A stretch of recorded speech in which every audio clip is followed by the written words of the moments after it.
we're so scared to look under the bed or into the closet, if you're the little kid scared of the dark situation, because you literally believe if you look under that the monster is going to get you, it's going to suck you in, take you in, and you'll never be heard of again or whatever, and you have to, I guess, also decide that the fear is not going to get you the way you are worried it's going to get you. And this is the hardest part, I think. To me, I think that's the hardest part, because I think, well, why do I even get scared anymore? I understand fear. I know fear. I know when I look at it, it goes away. But I guess when I get scared, like anybody else, I truly believe that this time the monster is going to get me. This time I won't be so lucky. This is Way of the Artist with Brandon Colby Cook and Evan Schulte, identifying your blocks and demystifying your struggles so that you can claim your own path and make your life a work of art.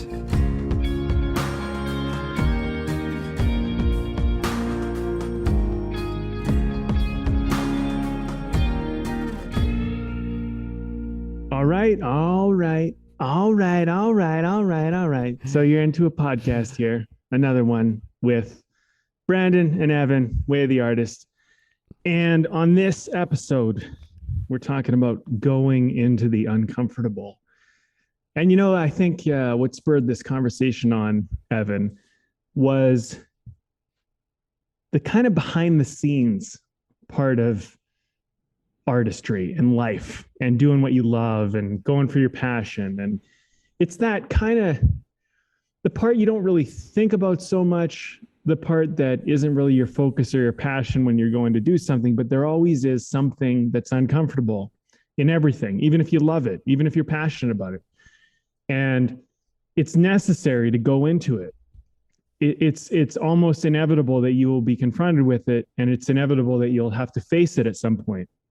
So what I'll add to this before I pass it on to you is, like, this can sometimes be as simple as, how am I going to pay the bills? How am I going to put food on the table? How am I going to keep a roof over my head, and still do my art, right? And just keep this ship sailing and not sink. And there's that. And then there's the fear, like, what if this doesn't work out? Maybe this is never gonna, maybe I'm being foolish, that's uncomfortable, but you got to look at it. You got to face it. And then the other part of it, which I think would be valuable to get into, is this going to be any good? Is this any good? Like, maybe you're writing a script, painting a painting, making a song, and you just don't know, right? You have these doubts, these fears, and we need to build the skills and the wherewithal to go into that uncomfortable world, face it, look at it, deal with it, and maybe figure out how to manage it, how to outright confront it and get over it and defeat it,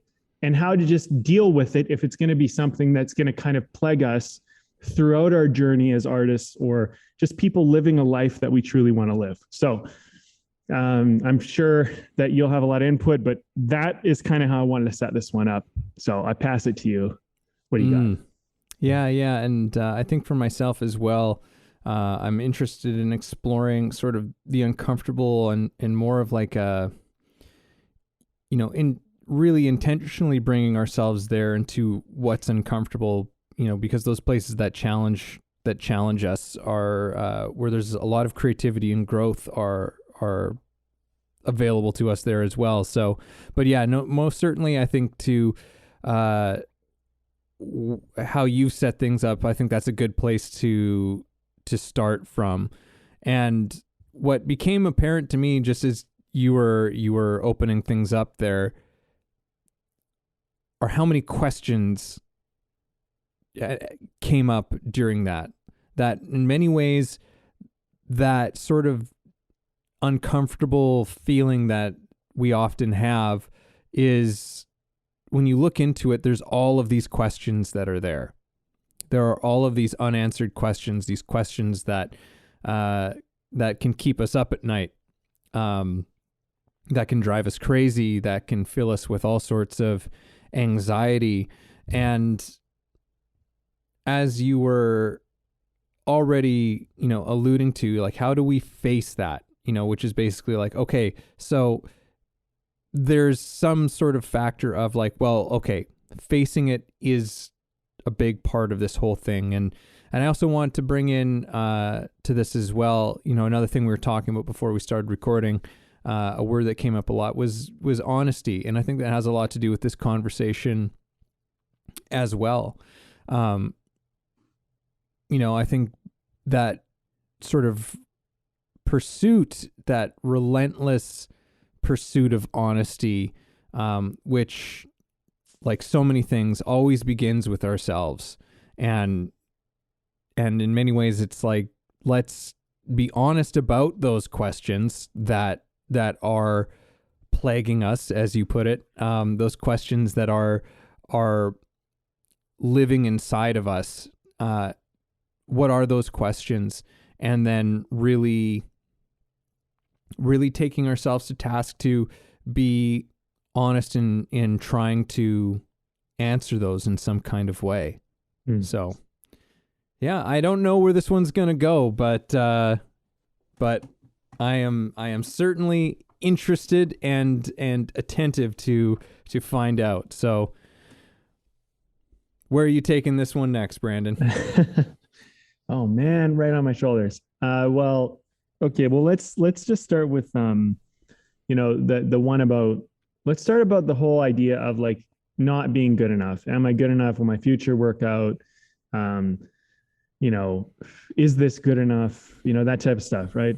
I think something that has been kind of bouncing around a lot of our conversations recently has been honesty. That's a big thing, and I'm sure we're going to get into a bigger talk about that. But this pursuit of truth is important. And, when you're navigating that whole feeling of like, am I good enough? Is this good enough? There is the option that it isn't. There is the whole part of it that is like, maybe what you've created is not good enough. And maybe right now, you are not good enough to do whatever it is that you want to do. And that can be kind of brutal, but that takes a certain amount of truth and honesty. And it's an uncomfortable feeling. It's an uncomfortable place to visit and explore. And then, will I ever be good enough? Could I be good enough? If I'm not now, could I be? And maybe not, right? Like, but here's the thing. You have to figure out how to make peace with the possibility that it won't work, that it won't be what you want it to be. And that's really, really uncomfortable. And most of us just want to pretend. We want to put like kind of like this idea that's like, I won't think about that. I won't even consider that. I'll just keep telling myself it's going to work. I'm good enough. I'm blah, blah, blah. And you do these things to kind of force it through. But the question of am I good enough still lives in there, still lives in your, under the surface, right? And so it's at play all the time. And I think part of facing the fear is you literally have to go, so what if I'm not good enough? And what if this isn't good enough? And what if this will never be good enough? And what if I will never be good enough? And those are really hard questions to explore. Because who are you if not this thing that you want so badly and whatever? And I think that when you go into this and you find peace with that being an option, not to say that that's what's actually happening, because what's important here is that you find peace. It's not, you'll never know if you're good enough or not good enough. You'll never know that. And even when you have made it, quote unquote, it'll still be there. That thing that lives under your skin will always be there. So you make peace with it and you find acceptance with it and you detach from the outcome you're trying to force. And through that, what happens is you find a kind of an ease and a kind of relaxation, which I think actually allows for the possibility of you to be what it is you're scared you're not. And there's I'm pretty sure this is like Zen Buddhism kind of, and it's like Hinduism, and it's a lot of Eastern philosophies talk about this. It's like the more you try to grip it, the less of it you can have. Mm-hmm. And so you have to find a way to kind of almost let it go. And as you let it go, as you're willing to let it go, you can collect it, you can hold on to it. And that's really what you're kind of trying to do. It's not something you can control and force. Like, you cannot will yourself into being special. You know, it's one of those things where you have to allow it to happen. And you don't get to decide if it happens. You have to allow the space for it to happen. And I think a lot of people don't like that because they want certainty. They want, assured things, artistry and the life of our dreams and the things that are hard, they don't exist in certainty. They exist in this other world. And, there's that saying, like, if it was easy, everybody would do it. And there's a reason why it isn't easy. And this is why you do it. You just go, this isn't easy, but I'm going to dare at it, Mm-hmm. Mm-hmm. Yeah, I think that, because like there's nothing that lives in certainty. There's not a thing that like life doesn't come with certainty in any kind of way. And that's another sort of uncomfortable thing to be with. That nothing is ever certain.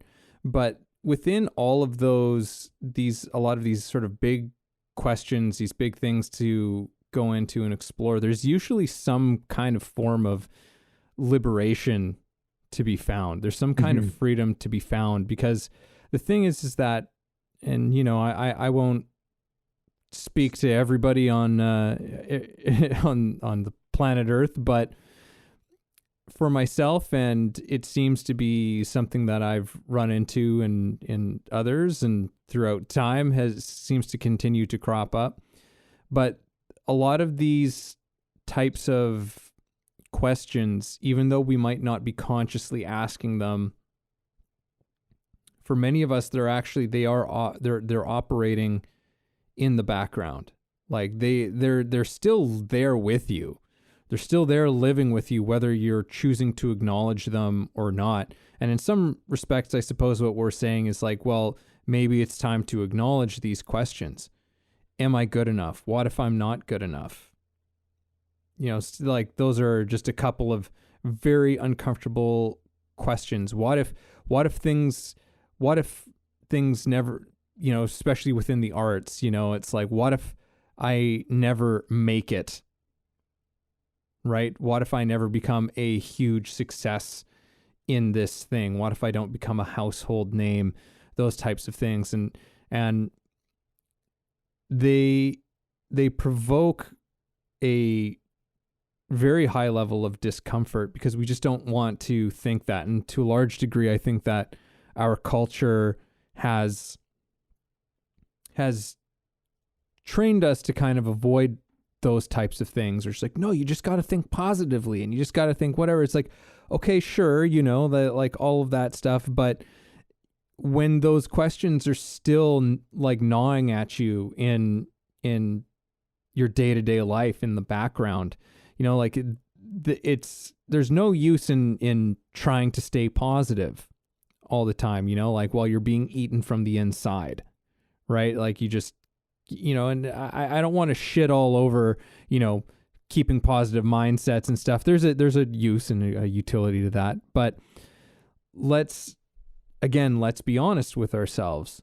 Let's be honest with ourselves about the truth that's actually going on. And maybe the truth is that you do genuinely feel very positive about something that you're doing. Like, things are working out and going in a certain direction, all that stuff. Wonderful.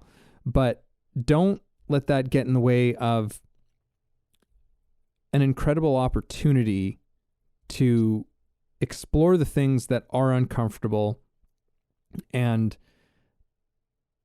allowing that to give you perspective and to give you, as you were saying, like there can be a freedom that when you come out of the other side of some of these questions, when you realize that it's just like, I don't give a shit what other people think about the work that I do, genuinely. I don't, like that there's that subtle art of not giving a shit. I don't remember who. Not giving a fuck. Who wrote that? Not giving a fuck? I thought it was. You have only so many fucks to give. Oh, okay. Wisely. So yeah, it's like there's a tremendous amount of freedom to be found in going into those uncomfortable spaces, but you have to enter into them fully. I think that's part of the issue, and I think going into those uncomfortable places as well are usually places where we are also a little bit out of control. Which is, I think, another reason why we oftentimes avoid them. Yeah. Well, yeah, I mean, I agree with that. Being out of control, not having certainty, that's where this conversation lives, because that's where fear lives. Fear lives in the unknown. Fear lives in the lack of certainty and the lack of control. And, things are very safe when you feel like you can control everything and you can be certain of the outcome. I mean, what's to fear if you know exactly how it's all going to play out? And so, you make room for fear. You invite it to the table and you give it a seat and you feed it, and you feed it just enough so that it's there, but not enough so that it takes over the dinner party. You know what I'm saying? Like, it's like you manage it, right? But fear is not going anywhere. It's one of your emotions. It's one of your human things as far as like navigating this world goes. So you just learn how to deal with it. And fear comes in all sorts of different ways, right? Sometimes it comes in anxiety and worry. It doesn't come in like this horror movie-esque kind of like freaked out of your mind fear, right? It's this subtle fear. It's this like little thing, and you described it as gnawing at you kind of thing. And I think like with fear, it's like you don't fight it, like look at it as a part of it's a part of the experience. It's a part of the whole thing, and it completes the picture. It's that dark cloud in the background that kind of fills in the beauty of the forefront, right? And sometimes that black cloud, is the storm, and you're in it, and then you can see the sunlight way in the background. And sometimes that's a different experience. But like, look, the point is that it has a place, right? Darkness has a place in the light, because without darkness, there is no idea of what light is. So, that being said, uncomfortable things are usually the emotions we try to avoid, right? Like the things like fear and anger and sadness and, this type of stuff, things that we're somehow, for some reason, taught in this culture. Oh yeah, those are bad things. You should take a pill so you don't have any more of that. Yeah. It's like, look, I mean, you don't get to pick and choose. You have to develop the skills on how to navigate this stuff. Otherwise, you're giving up your control and you're giving up your spectrum of what's available to you. If you want certainty and you want predictability, and that's what's happening, right? You're giving something up to basically say, like, keep the spectrum of where I can live within very small, so I know where I'll be most of the time. If your spectrum is very wide and just expansively large, you could be on the high end one day and then the lower end. And like, this almost sounds bipolar, but like, it's not. Like, you just have to go, okay, like in this moment, I feel sad. In this moment, I feel scared. In this moment, I'm happy. And all of those are okay feelings to have. And so I think a lot of the time when you're, say, going into the uncomfortable, is like, I'm going to go into a feeling that I don't normally like to experience. I don't normally like to feel. In fact, I mostly try to avoid. And I'm going to let myself exist in there temporarily so that maybe I can look at it. Maybe I can find something in this place, and look, I mean, what makes you kind of special as an artist is the fact that you're willing to go there and most people aren't. I mean, isn't it? Like, I mean, you're willing to do something that most people aren't willing to do, and that's kind of what's special about it. And you're willing to hang out there just long enough to find something that not everyone will find. And that doesn't have to be forever. That might just be temporarily. I'll say one other thing, Evan. Like, I've been through so many highs and lows and emotional roller coaster of a life. But you're never stuck anywhere. Even if you think you're stuck, even if you think you'll never get out of it, there's always a way out. There's always a way out. There's always some option. And you might not see it yet, but just got to have faith. You got to trust this will pass. And if you're stuck somewhere and you don't know how to get out, start building a way out. You know what I mean? Start figuring it out. You know what I mean? There is a way out. You're not trapped, right? And so, I think with the uncomfortable, I think we get scared we're going to get trapped there and we'll never get out. And once I visit it, I'm like, oh my God. And then my life's over. And it's like, okay, hold a second. Yeah. You don't know that. I've described anxiety as the feeling of falling into a hole that you'll never get out of. And it's like, you're not in the hole. I mean, in some ways you kind of are in a hole. You're in the hole of anxiety, but it's like, it's this thing of this thought that there is a something that is maybe coming down the line that, that you are maybe in control of, maybe you're not, but there's something that is perhaps coming down the line, and that's a hole that you're not going to be able to get yourself out of. And I mean, hey, like, one of the greatest human stories that we tell, not just through, our scripted stories, but, through, real life stories of people who have had, basically like their worst nightmare come true. The thing that they feared the most happened to them. And, maybe they lost everything. Maybe their reputation was ruined and all of these things. And they come out the other side of it and they're like, it was the best thing that could have ever happened to me. Because there's, again, something incredible that can happen if you allow it when those things happen, because now it no longer has a hold on you anymore. It's like, yeah, no, I've been there and I survived and I'm totally fine. And so now there's that thing is gone. That gnawing thing is gone because it was faced, it was addressed, it was experienced, and it wasn't the end of the story. So there's there was something else that I think I was going to say and comment to some of what you were saying. You say so many things, Brandon. Going on I'll try and minimize. I'll try and cut it down a little bit. Focus points, But I mean, it's one thing at a time.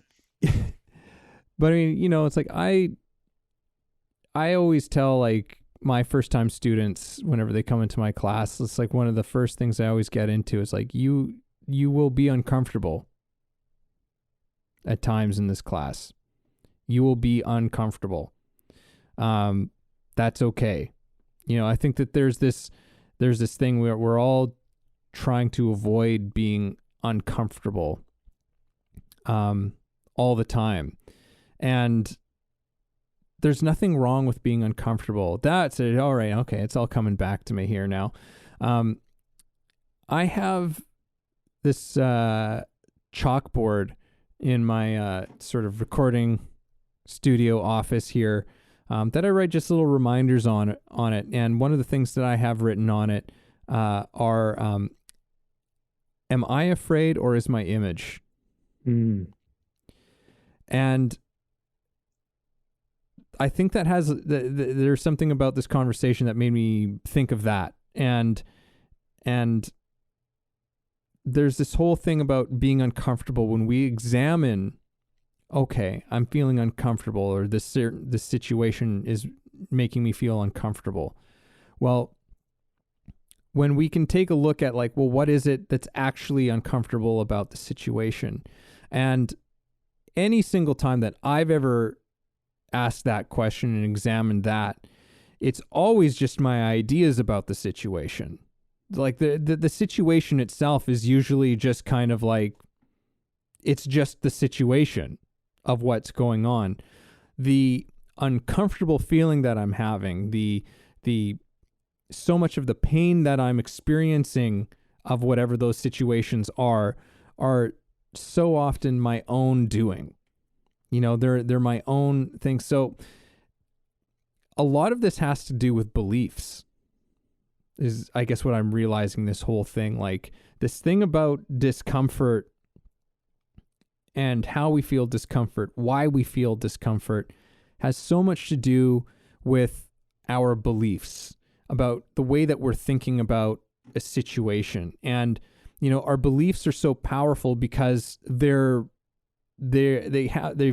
gotten deeply embedded into our image of ourselves, more likely than not, right? They're so deeply embedded in our image of ourselves that they become, it's completely reactionary, right? Like it's not really a response, it's a reaction to something. And it can come on so strong and so fiercely that we can't really take a second to step and to, just take a step back and look at it. And she's like, okay, well, what's actually really uncomfortable about this situation? What's inherently uncomfortable about this situation? And normally there's nothing inherently uncomfortable about any situation, right? Which is something that I continually, I battle with it as much as anybody, but I'm always so blown away at how true this is. Again, I'll just speak for myself, and hopefully other people can relate. But I'm always so blown away by how much of what is uncomfortable for me is really just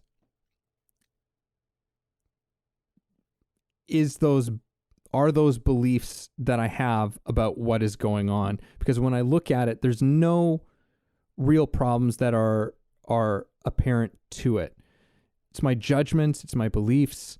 Like, for example, I often can get like really agitated and uncomfortable about looking at a certain, a workload in front of me.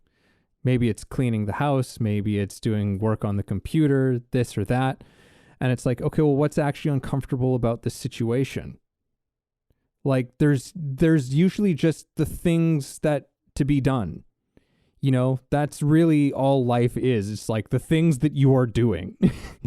and really the problem comes into this. I have an idea that I would rather be doing something else. So instead I have to do this. And it's like, okay, but what is so uncomfortable about doing that thing? And it's like, well, there really isn't anything. I'm just making it worse because I'm imagining myself doing something else. Right. And very often that can go into a spiral, which, I think I've talked about many times in the show. It's like, okay, well, maybe I go and do that other thing that I would rather be doing. But now I'm sitting there thinking about the thing that I should be doing instead. So I'm not really enjoying the thing that, so it's like that's the whole mind fuck of the image and the ego and all of that stuff. But to just say it one more time, as I've already said it a number of times in my little rant here, but like so much of the uncomfortable thing is really just our own relationship to whatever it is. It's not the thing, it's our relationship to it. Yeah. No, I think that is one of those things that we keep coming back to a lot these days, is the relationship we have with certain things. And, I think relationship is everything, as it's one of our laws, right? Like relationship is everything. All of life is relationship. And sorry to cut you off, I'll hand it back. But, that's sort of an idea that I've always been aware of. And it's like, you learn how more deeply true that whole thing is. But our good friend Alan Watts, I remember reading one of his books not so long ago, and a book that I had reread and never picked this up, but he was talking about how, we think about there's me and then there's this thing and then there's this relationship that kind of comes out of it. It's sort of like this happenstance thing, as opposed to it's like, no, there's just the relationship. like remove this whole sort of like me and that. There's just the relationship. There's just a single thing that's going on here, and that relationship is more real than this sort of like this separate objects kind of thing. The relationship is more real.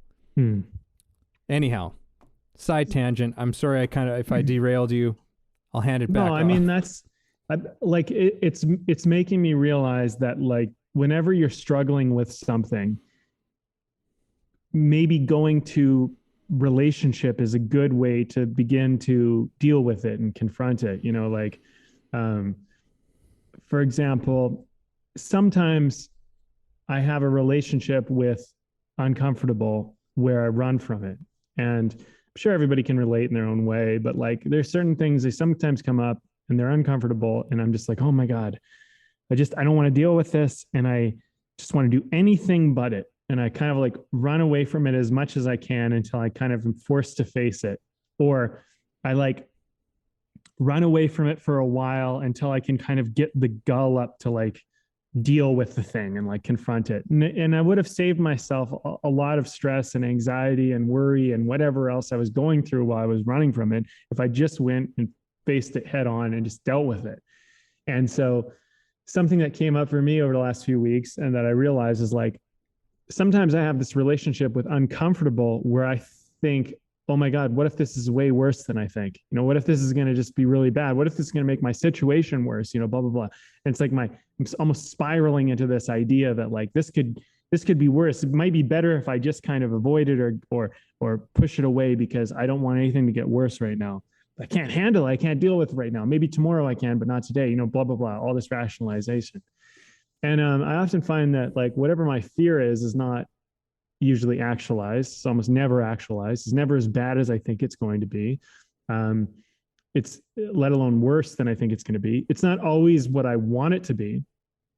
But I realized something over the last few weeks was like, you know, what I trade for in a moment or a few moments of uncomfortable is I trade it for, in this case, a week or two or three of stress, anxiety, worry, and a bunch of other things that I didn't want to experience either. And that were actually needless.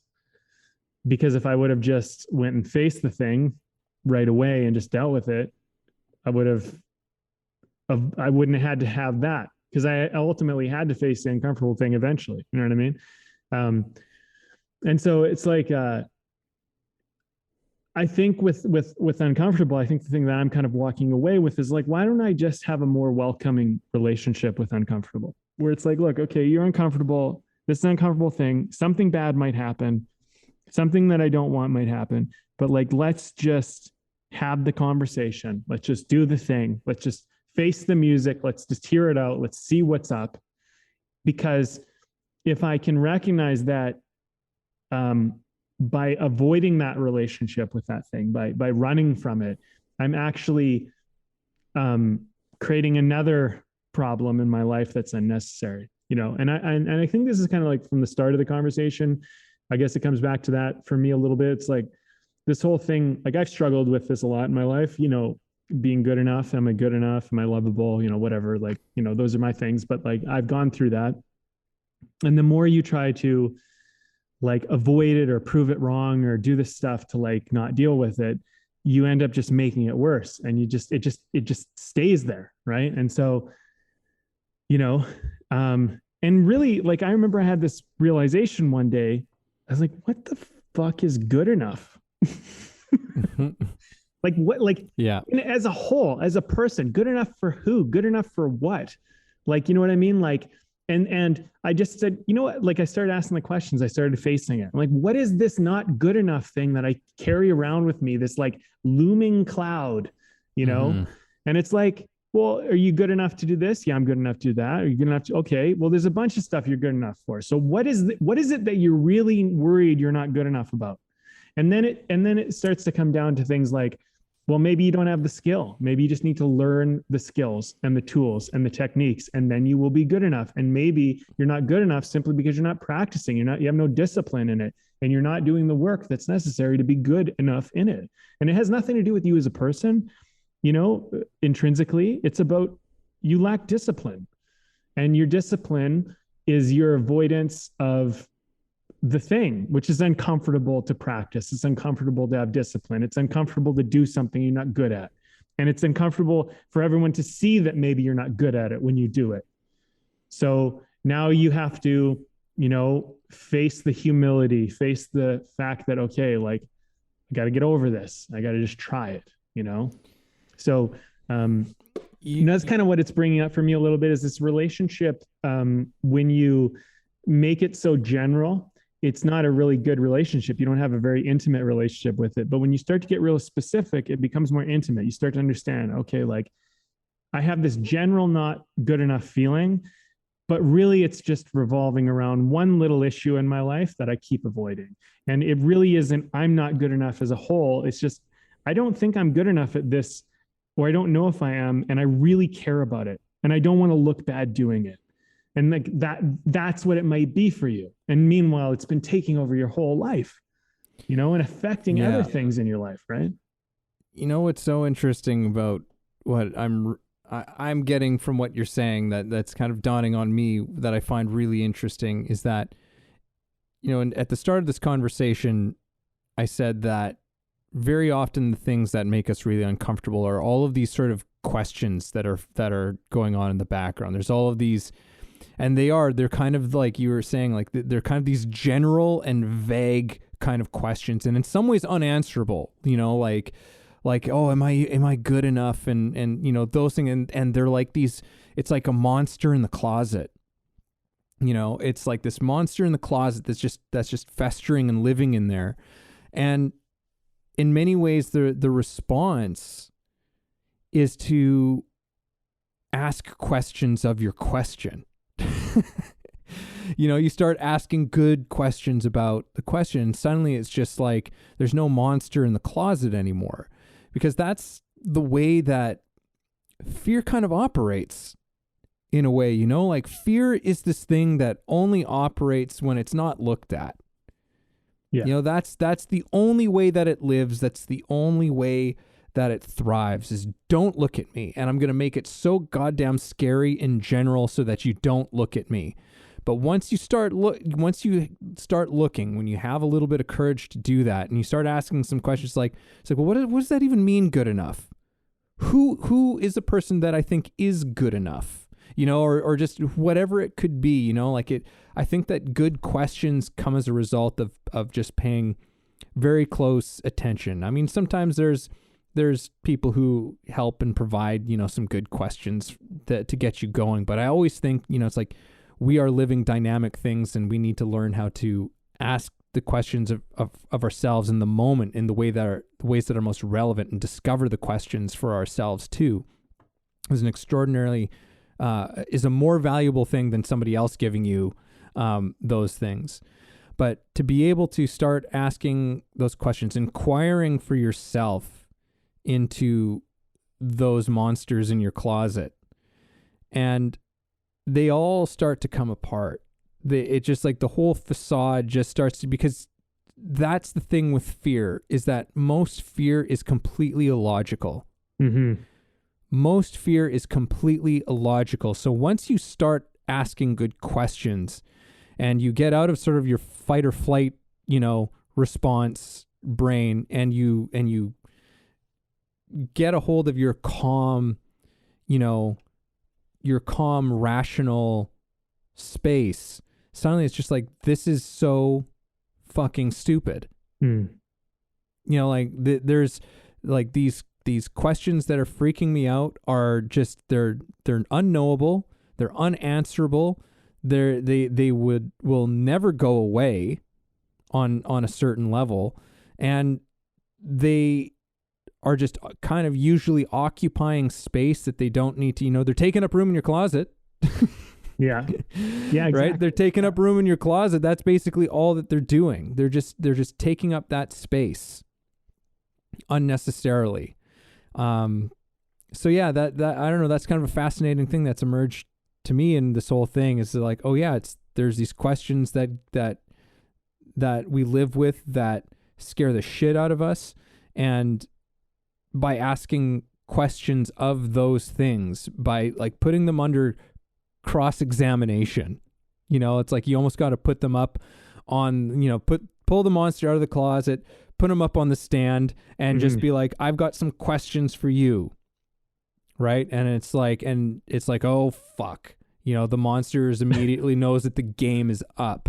Yeah. At that point. Yeah. The jig is up. Hey, everybody. This is Evan, and this episode is brought to you by my book.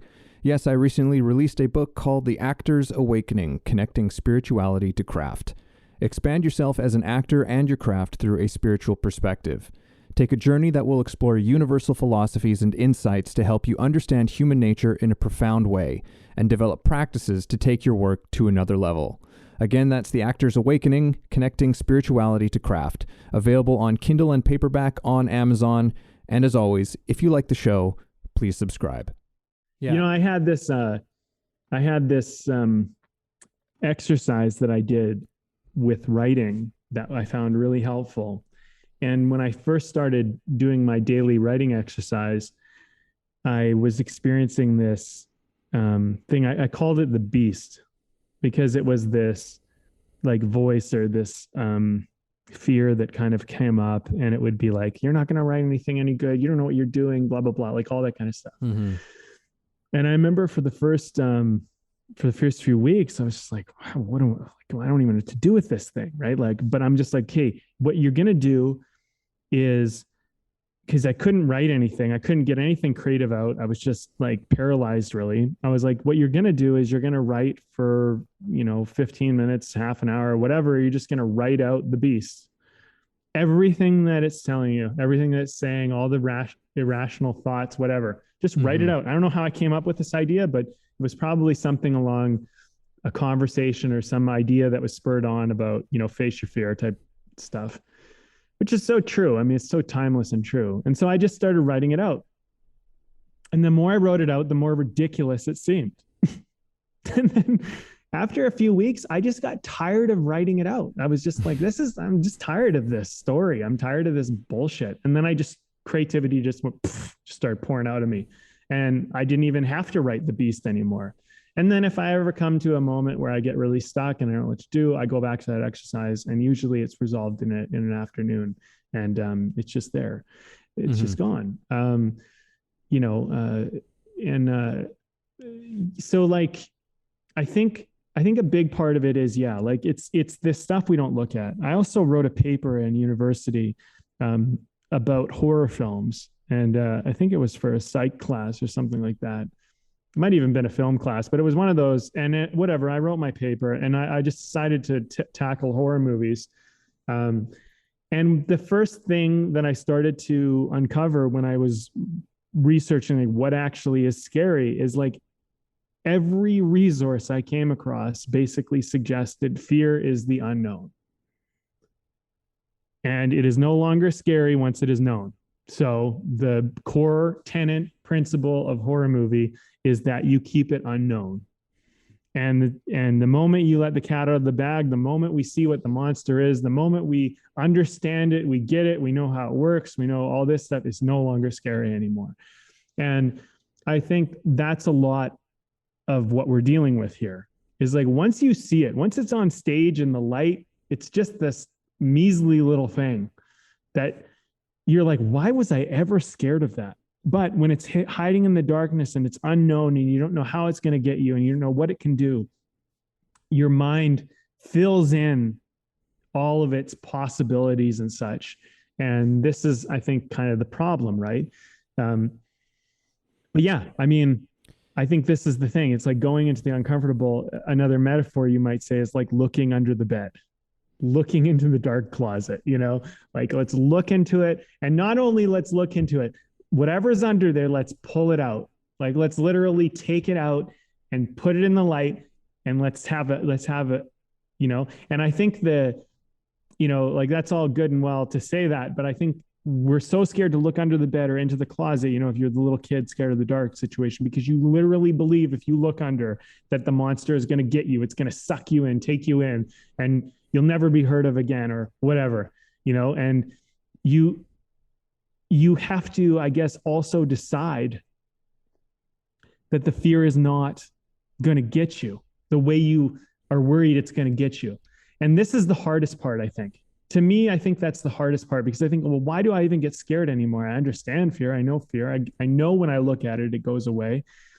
But I guess when I get scared, like anybody else, I truly believe that this time the monster is going to get me. This time I won't be so lucky.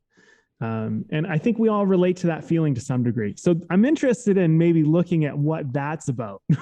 Because I think we can all intellectually get, yes, pull the monster out. I understand it. I know how it works. Not scary anymore. But the whole idea of even going to the dark place and attempting to pull it out as though you could, and it won't pull you in. That is the part where I think I probably still struggle. And I think most people probably struggle, right? Yeah, I think that it's just because, I'll say, like, for myself, I think it's just because like bad habits kick in.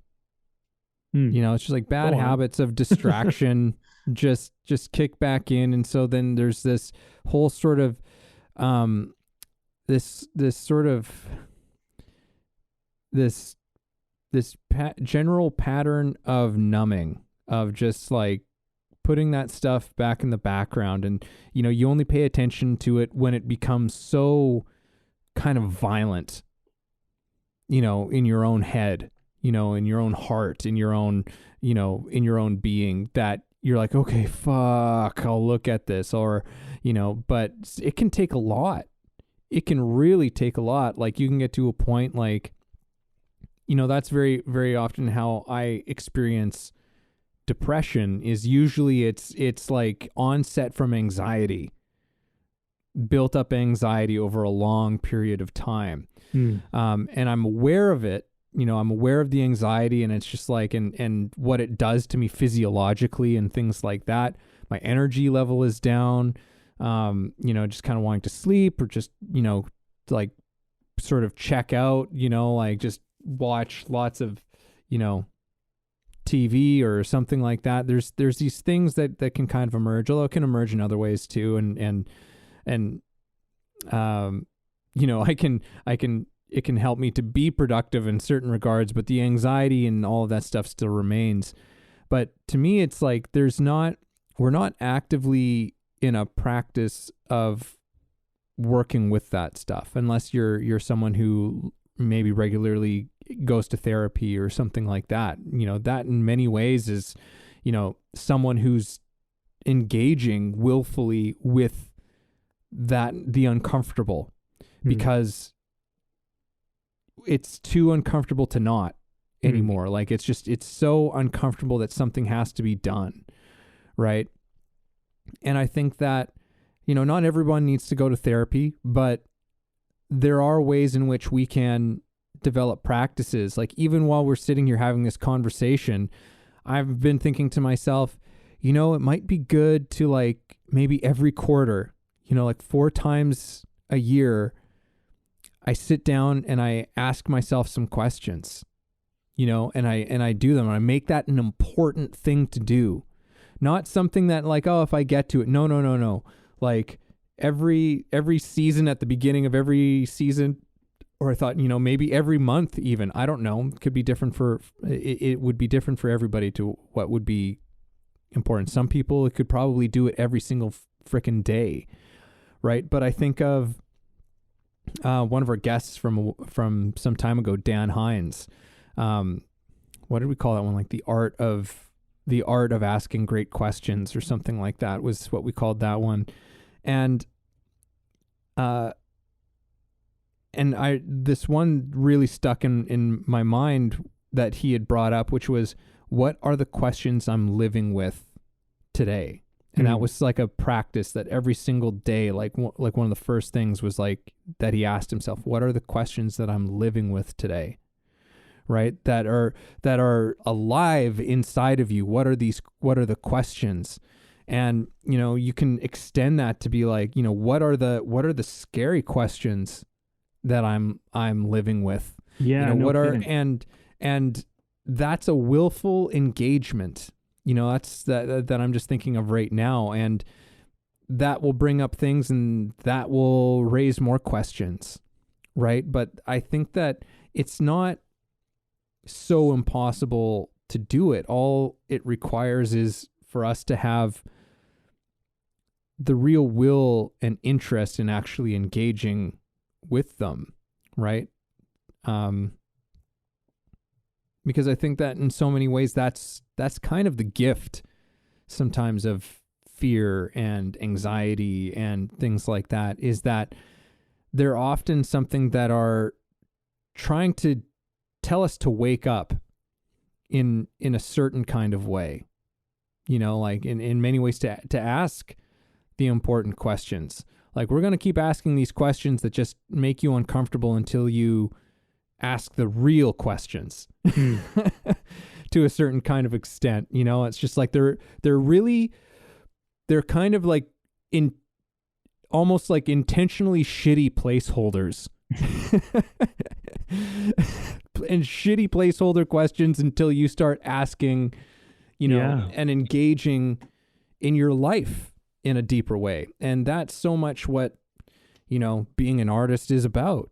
Like, is that engagement, that willful engagement, and going into the places that are uncomfortable. Yeah. Oh yeah. That Dan Hines episode, was that called Living the Questions? Might have been it. It might have been Living the Questions. I thought it was called The Art of Asking Great Questions, but maybe it wasn't. Look for Dan Hines. Yeah. Well, anyway, so I remember my dad telling me something when I was young. He said, the best people ask the best questions. And I found that to be really true. In life, like, if you ask great questions, you end up opening great doors for yourself. And sometimes these questions, you just ask them of yourself, like we're talking about.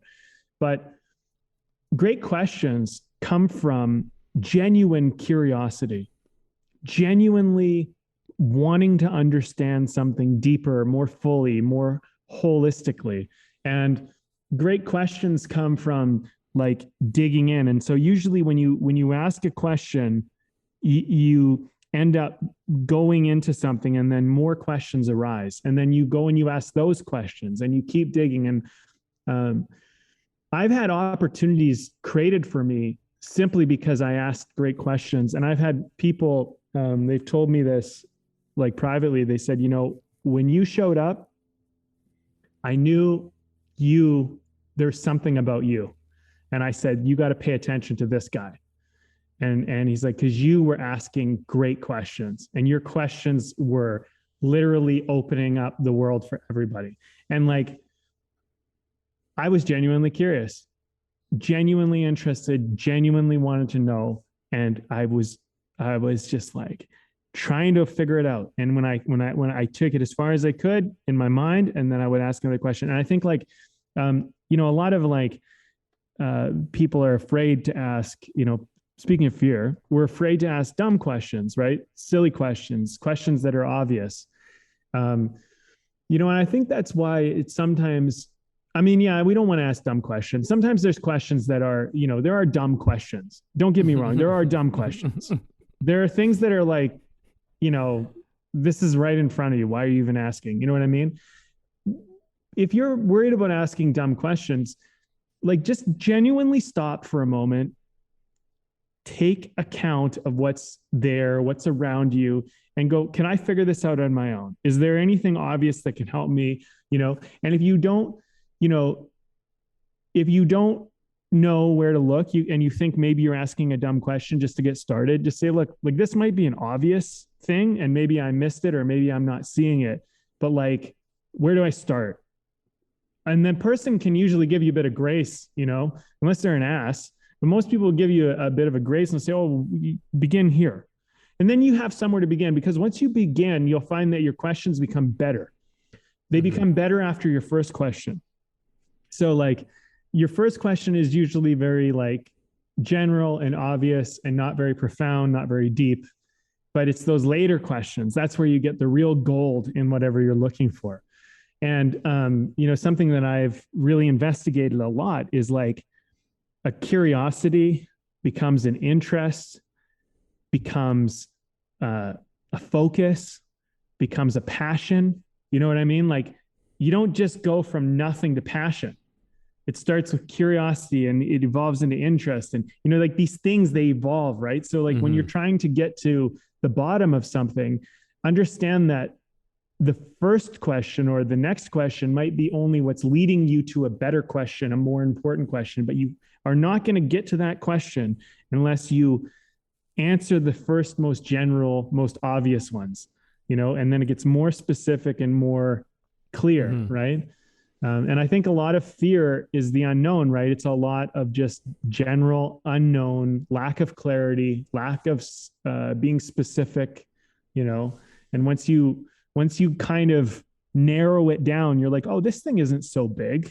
It's all being held up by this one little thing. You know, this entire monster is being held up by this one little thing. And when you get to the bottom of that and you go, well, okay, I'm scared of this one little thing. It used to be a big monster, but maybe you're still scared of that one little thing. That's fine, but it's not a big monster anymore. At least it's a lot better, right? Yeah. There's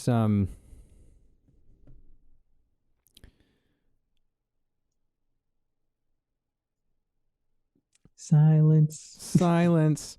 I'm thinking. Oh yeah. It's just about like like with what you were saying about your own questions, in this particular, you know, experience or experiences, right? Like asking good questions. That's the thing. It's like people are always looking for some formula for shit, and it's just like your best tool is always to be engaged and genuinely interested. Get really interested in what's going on around you and in other people, in, you know, and what they have to say and what you could learn from them. You know, like it's this whole thing of like everybody knows more about something than you do. And, you know, what is that thing, right? Learn, pay attention from another person. And asking great questions has so much to do with just having real, genuine interest. That's where great questions come from. And they can lead to something more and more and more and deeper and deeper and deeper. But yeah, it's and then I was thinking about what you were saying about dumb questions. And for me, it's just like, you know, like, yes, there are dumb questions where it's just, you know, we've heard them all before, you know, where basically it was someone who wasn't listening. Very often that's usually what it was. Someone who, it usually has something to do with not listening. Either you weren't listening before you asked the question, right? Or you're not interested in listening after you ask the question, which is both of them are very dumb fucking questions. Yeah. Either way. I'd say like a lot of the time now I see more of the latter of that, of people who are just trying to ask a question that makes them sound really clever, or they already have their answer in their head and they're not genuinely interested in hearing someone else's perspective. They're asking a question, or they're asking loaded questions because their reason for asking it serves an ulterior motive other than genuine conversation, dialogue, examination, finding out together with another person. It's usually someone who's got a different agenda altogether. Those are dumb questions typically as well. You know, we've seen them and we see them all the time. Yes. You know the quality of when somebody asks a question that they're not genuinely interested in hearing the answer. It's like, oh no, you've already got an answer. And so anyhow. No, it's a good point. That's a really good point. Yeah. Yeah. I mean, like, I think the other thing too is like you do yourself a major disservice by assuming you know everything. You know, just like, you know, look, if you want to stay where you are, if you want to be stuck, if you want to keep things like exactly as they are, whether it's working or not working, I mean, be closed-minded, you know, ask dumb questions and think you know everything. That's how you're going to do it. You're going to lock yourself right in. If you want to be expansive, if you want to grow, if you want to evolve, if you want to dig deeper, if you want to actually open your perspective, see where you're maybe wrong, Explore where you're actually onto something but incomplete. If you want to actually do something, then listen, and listen with the ear as though you do not know for sure the answer. Even if you think you know, just be like, okay, let's just imagine maybe I don't know.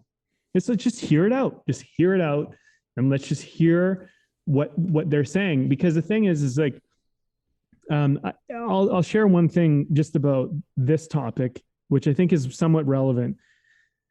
I remember when I first studied with an acting teacher, and they had a certain way of teaching and they taught certain things. And then I remember going to another class and just thinking this teacher was all wrong. I've already learned.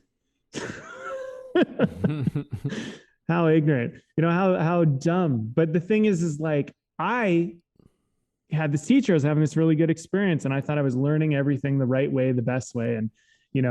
And fortunately it didn't last too long, but I remember having that experience and thinking that I already knew. And what am I doing in a class trying to learn if I think I'm the one who knows everything? You know what I mean? Like, and this is kind of, this is what keeps fear and these uncomfortable things in place, because you think you know what is scary and you think you know what's uncomfortable. And the fact is you don't. Because most of your fears are irrational bullshit, and most of your discomforts are just things that you never had guidance or a perspective that gave you a capacity or a capability of approaching it the right way. And maybe you think something doesn't work just because the way you keep doing it doesn't work, but it works. It's just that you aren't doing it right, and the way you were taught to do it isn't effective or isn't actually that helpful. And be careful of the first time bias learning. The first time you hear something, the assumption, and this is, I think, a general human thing, is we assume the first time we learn something that it is the truth. And we assume it must be this way because that's what I learned. And it's like, no, you might have learned the wrong thing. You might have learned something incorrect, whether that person knew it or not. They may have taught you incorrectly. And this comes from your parents and from your elementary teachers and from your initial coaches and all sorts of things, brothers, sisters, friends. They might have shared something with you or done something with you or showed you something, and you just assume, and now you live as though that's how it is. And it really isn't. And it might be a way, but it might not be the best way. And it might even be entirely wrong. And I think, the best artist, but also the best person, is the person that continually revisits things again anew and looks at them without the bias of having some corner market on understanding the universe. Yeah. I remember hearing this from my wife, and at some point, who's a massage therapist, but like they used to have, when she was in school, they used to have doctors and stuff come in, and I think that was where she heard this from. But basically, this one person who came in, who's a doctor who trains doctors and everything like that, and so like everything, one of the first things they say to like students is like, after you become a doctor, everything that you learn here will be wrong in 10 years.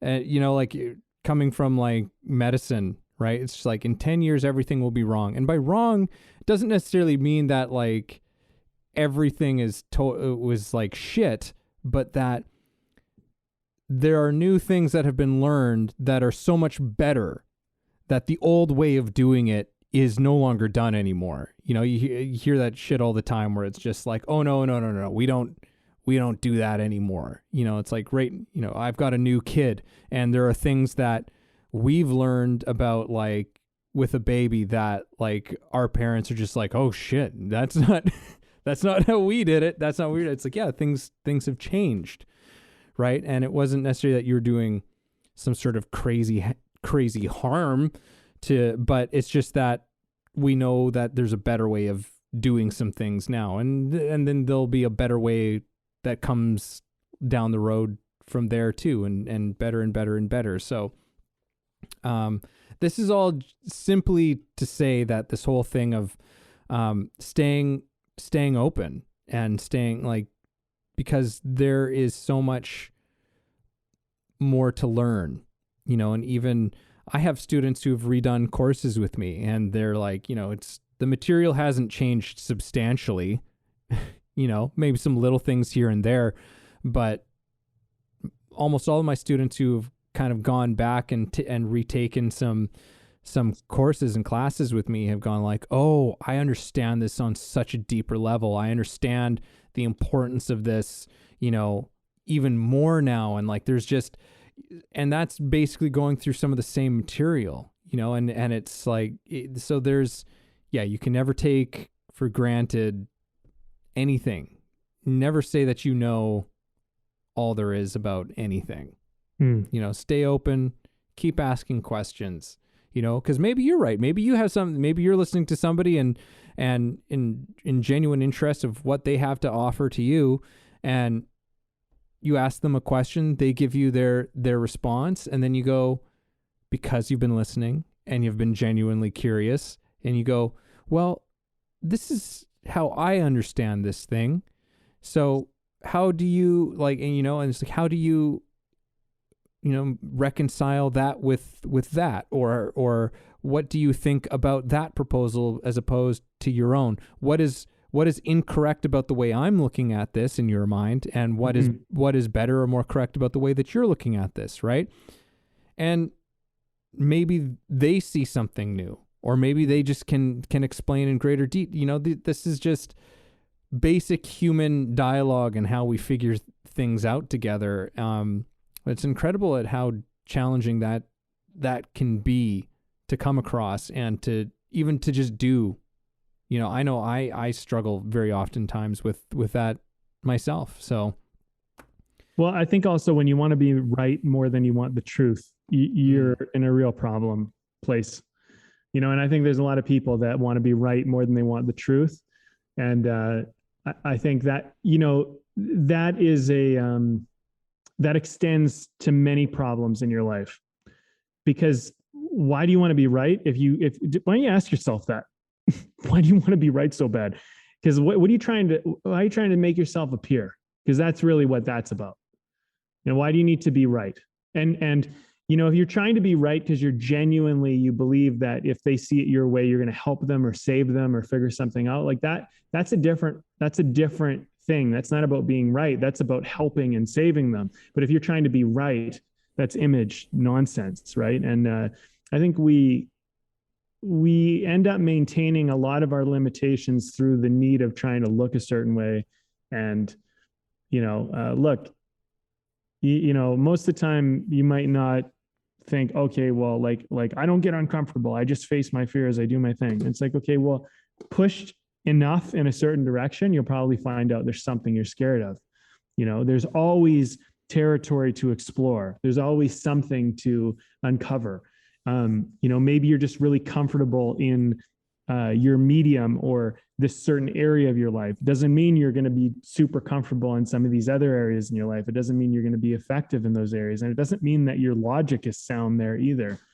So this has been an interesting conversation, man. I mean, because like at the end of the day, we're talking about going to the uncomfortable, and we're really talking about like go in and look in and ask some questions and dig a little deeper and get a little more specific, and then maybe this place that's dark and scary will be a little less dark and a little less scary. And I think that's kind of the goal, right? It's like you can move in there a little bit deeper. You can go in there a little bit further. There's a little less restriction in your life, and you're a little bit better for it.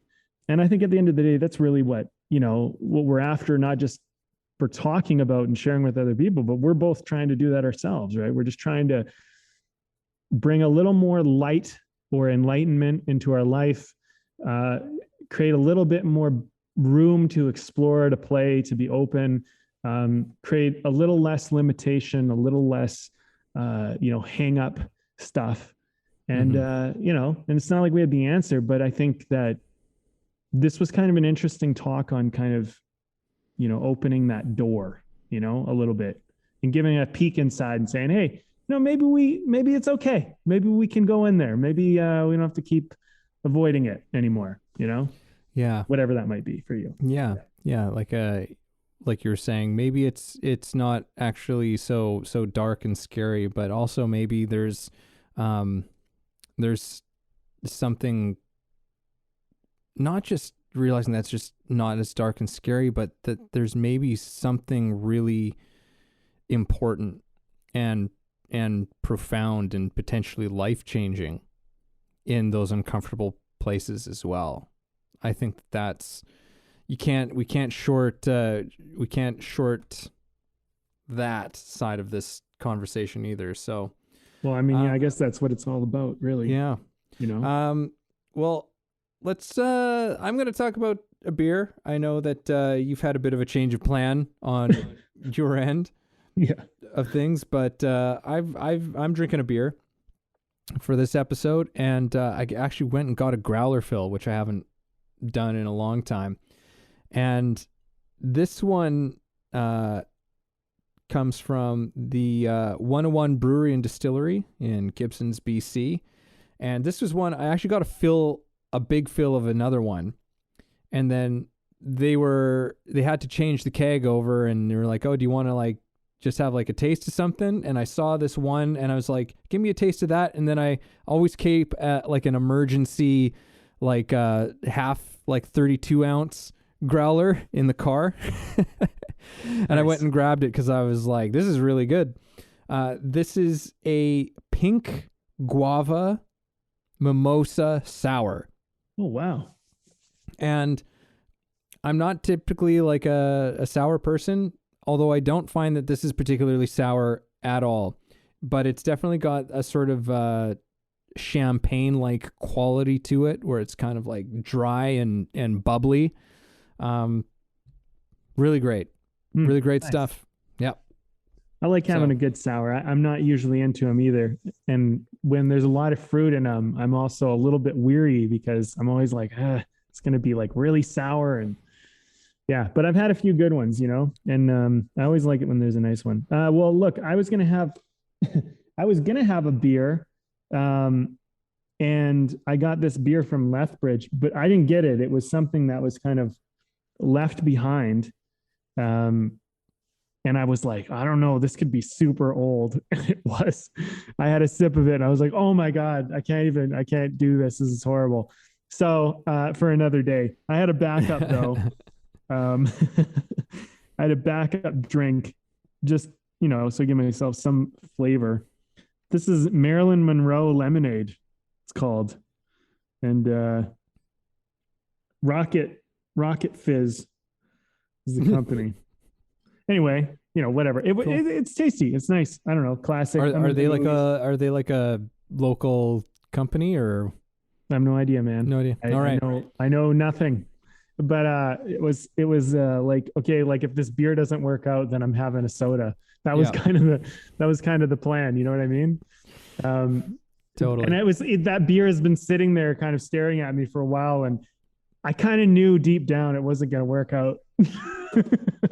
But you know what? I gave it a shot. I tried. I showed up, and it didn't work out. So maybe another day.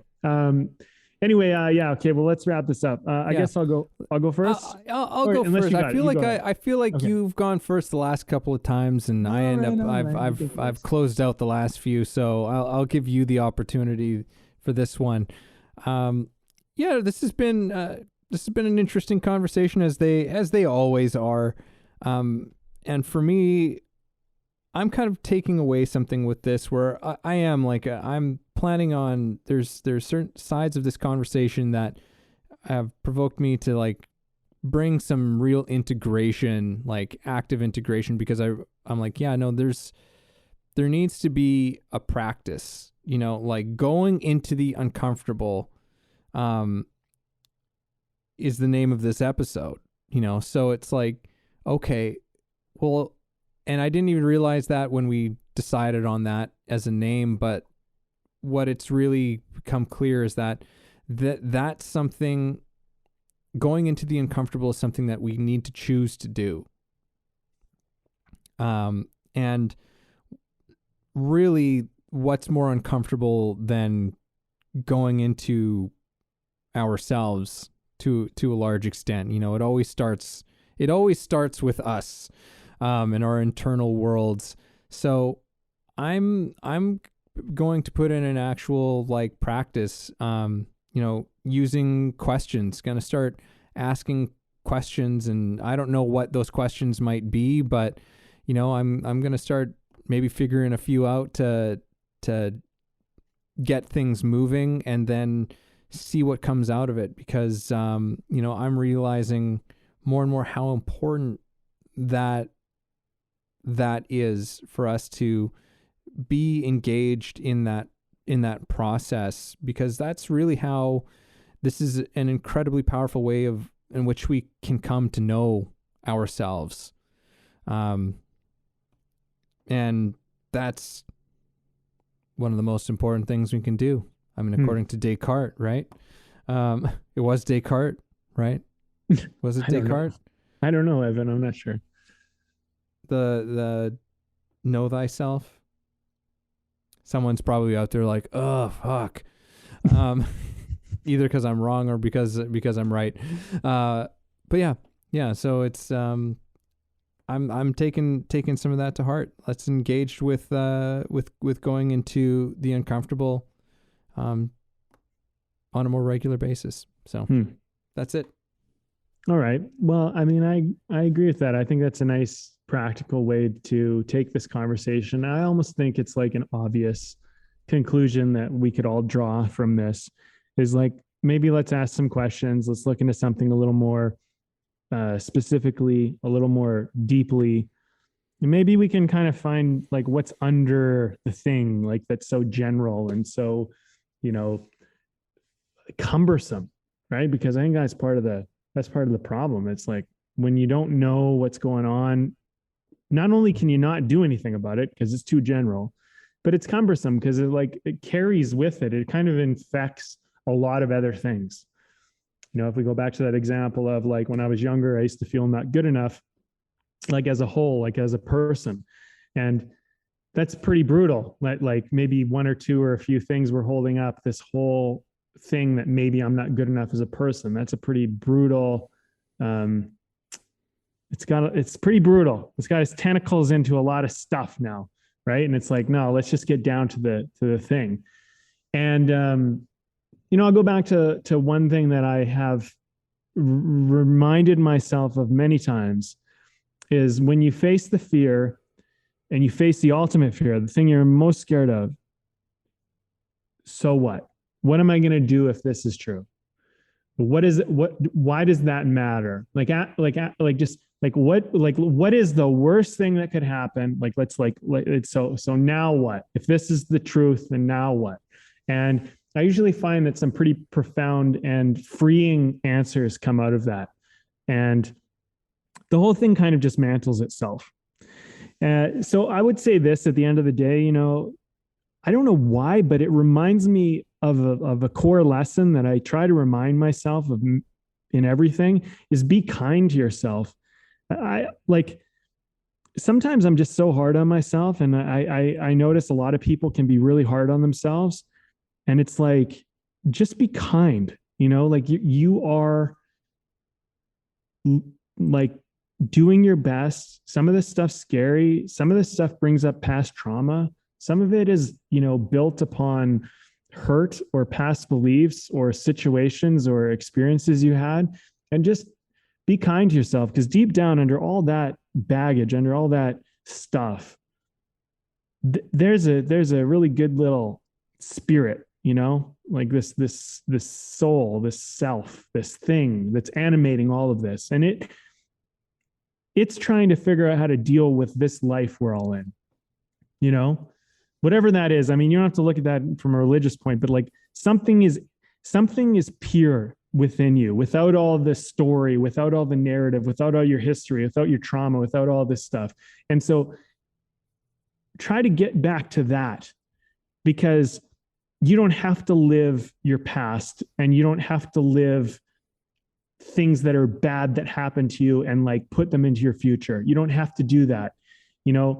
One thing that I'm reminded of is that sometimes if a bad thing happens, you can let it go because you can know that it'll never happen again. Because now that it happened, you'll be forever aware to know to look out for it. So you're a new person. The person that it happened to didn't know it could happen, wasn't ready for it to happen, was innocent to it. You can become innocent again, but just know that you also have the protector of experience with you, as opposed to your past being some kind of like baggage you carry or some armor you need now because you realize that the world can be a tough place at times. And that's kind of what I have to say. It's just like, be kind to yourself as you go through this and ask the questions. And look, good on you for asking them. Be proud of yourself for that, because not everybody's going to do it. And if you're doing it, then way to go.